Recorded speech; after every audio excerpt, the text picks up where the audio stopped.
Kung may mga baby nga kayo mga mi at ayaw nyo ng mga masangsang na amoy, katol, hindi pwede hihikain sila.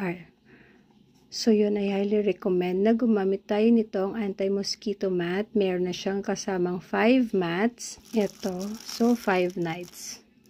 And kung gusto nyo ng 30 nights, syempre kailangan nyo bumili ng refill. Ayan. Iba to ha, iba tong refill na to. Iba din yung may kasamang heating mat. Ayan. Kanyang heating mat. No need naman for extension kung meron kang available power outlet. So, ganyan lang siya. And mag-works. Nice ang smell niya. Mild lang. Ay, grabe. Perfect talaga to sa atin mga mi. Yung ayaw makagat ng lamok. May mga sensitive skin, may sensitive smell, at may baby. So, ito wala siyang mausok. Wala. Goodbye. Usok tayo for today.